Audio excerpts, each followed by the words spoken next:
Hey everybody. Um, in keeping with the theme, this is another fan that I got on my recent trip to Ohio that I mentioned in the last video that I took of the National. Um, this one is a Westinghouse box fan, and I got this one also from my friend. This one was actually just more of a, he was getting rid of it because it was taking up space. He never used it. Um, and yeah, he didn't really have any practical use for it, so he decided to give it to me, and I am actually going to be using it out here in the garage because it is a very heavy fan. It's entirely metal. It's very old. It's probably from the 50s, I'd say. Um, and it's also reversible, which is very interesting, to say the least. I've seen box fans like this before, Westinghouse ones like this, that were non-reversible. And from a little bit later on, like probably around the 60s, I'm not quite sure I've seen one like this before that's reversible. Now, this is a 20-inch box fan, so it's a larger one. It's got it's in a sort of a blue color scheme. However, the handle on top here has the Westinghouse logo. It's actually the other way for some reason. Um, the Westinghouse text right there. This knob is also, I believe the knob is original. I'm not I'm not sure about that, honestly. I asked and people said it was original. Um, it just looks a little too new to be 50s. I don't know. It's weird. But the cabinet itself, you probably could tell from the handle there, it has been painted, unfortunately. It originally, let's see if there's any spots here where the original paint is showing through. Um, yeah, I can't see any, but yeah, it was painted. It was originally sort of probably like a that shade of blue, same color as the handle. Um, yeah, the grills are chrome. It's got both its front and rear grills, which is very um, probably hard to find with both grills intact these days, but it does have them both, which is a good thing. And they're supposed to be chrome, but they're a little rusted. This one's probably in better condition, I think. Actually, yeah, I think this one's in a little bit better condition. And it has the little ring on the center there for the blade hub and the motor there, which is very interesting. And that's also a characteristic that they kept with the later ones in the 60s that I've seen.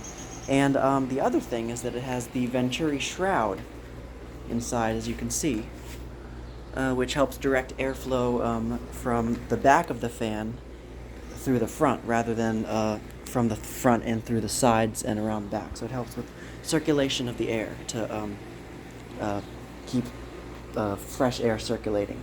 And now, because this fan is reversible, this was obviously meant for a window. So you could either exhaust air or intake air depending on what the temperature is or humidity. And of course, this was for use. This was made back in the 50s before AC units became a thing. Before, well, I mean, central AC units, that is. They had window units back then, but they were kind of like a new thing and they were very expensive. So this was basically people's air conditioning back then, you have to remember. So, yeah, very interesting.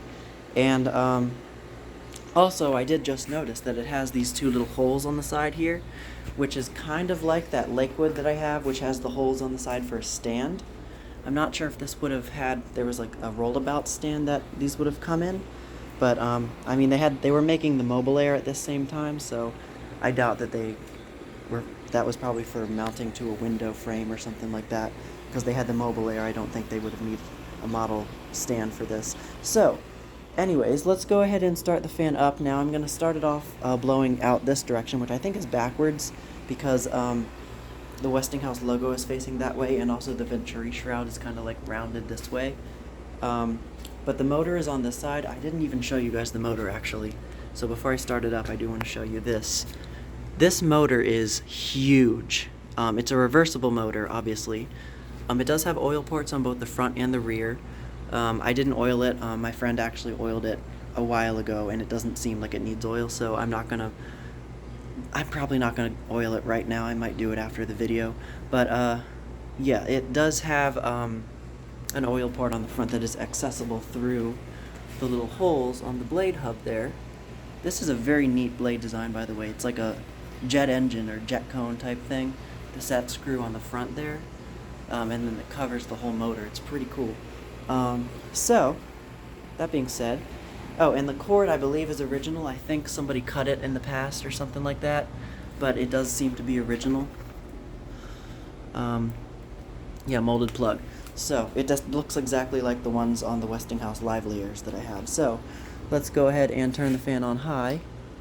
Whoops. Is it not plugged in? Oh, 1 second. I just spent like 5 minutes messing with both of these plugs, only to plug in the home art there and confirm that this extension cord works. And then I was just like sitting here, dumbfounded, just flipping the switch back and forth when I just wiggled the cord, and it started up. So I think this cord may need to be replaced at some point, but nonetheless, it's working now, and while it's working, let's take advantage of that and start it up on high, blowing out in this direction that I'm facing.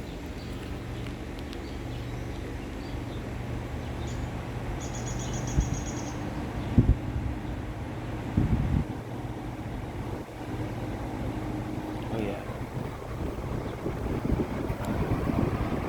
That's really nice. And the one thing I like about this one is, unlike that Fasco one that I have, the metal bladed Fasco that I got a few years ago, which I did use in here previously for a while, you can't use that one on high because that one will vibrate around it. It walks itself over into the wall if you leave that one unattended on high speed, so I can only use that one on low, really. But this one is solid, and because of how heavy it is, and the blades are like perfectly balanced, it does not vibrate, does not wobble, doesn't move around at all. This thing's a beast. Close view of that blade hub. And rear view of the motor. Oh, you can see through the front of the blade hub through those holes. Alright, do low speed. So it's 2 speeds in both directions. Got me a little confused there. And that's why the originally would have had an indicator of some sort here to tell you. Actually, I can sort of see it right there. It's a little ring. But somebody obviously wrote, well, whoever painted it wrote the Sharpie on it for the directions and the speeds. But that's low speed.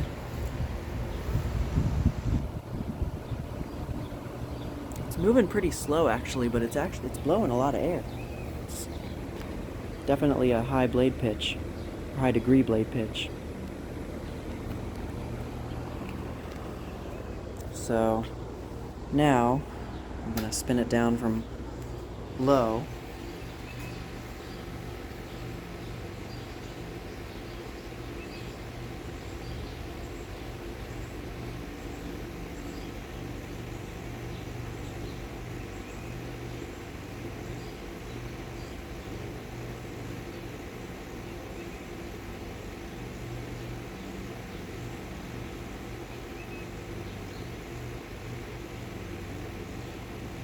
Yeah, this is why I didn't oil it, because it definitely has a very long spin down time. It's got really good bearings. So whoever had this fan obviously took really good care of it, despite painting it. They probably did that with care, though, because they didn't do a terrible job painting it, to be honest.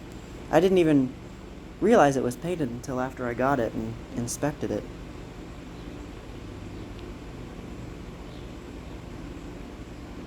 So yeah, this is quite the spin down. Okay, there we go. Finally it stopped. Now, let's go around to the back side here. Technically, this will be the front, I guess. And we'll turn it on to low speed first. And it takes a while for it to coast up from off to low because those blades are quite heavy with that big hub.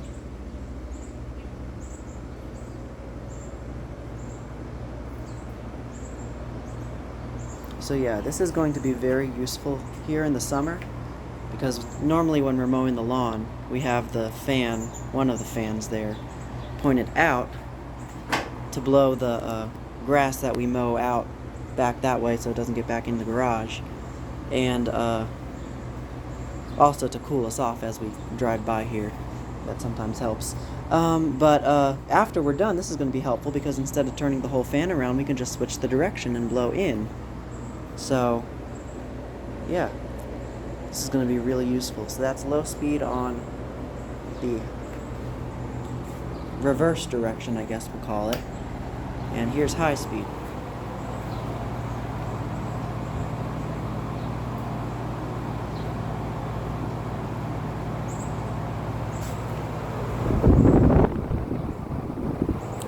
Not blowing as much air, I think, in this direction, probably because the blades are pitched more for the other direction. But I mean, it is still doing so, but that could also be because of the space back here isn't great. But yeah, it's moving the air around. All right, I'm gonna spin it down from high now, and this is probably gonna be even longer.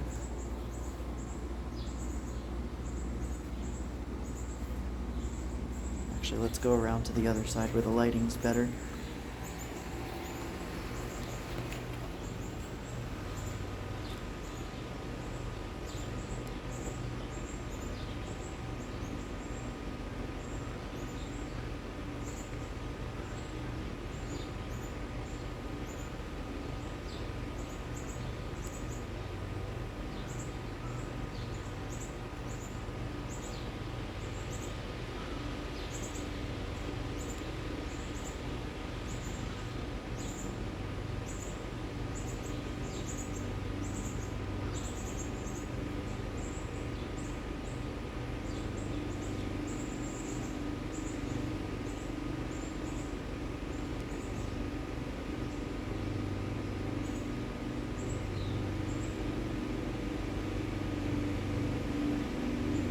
Of course, the people next door are going to start mowing their lawn right as I'm ending the video. But anyways, finally stopped.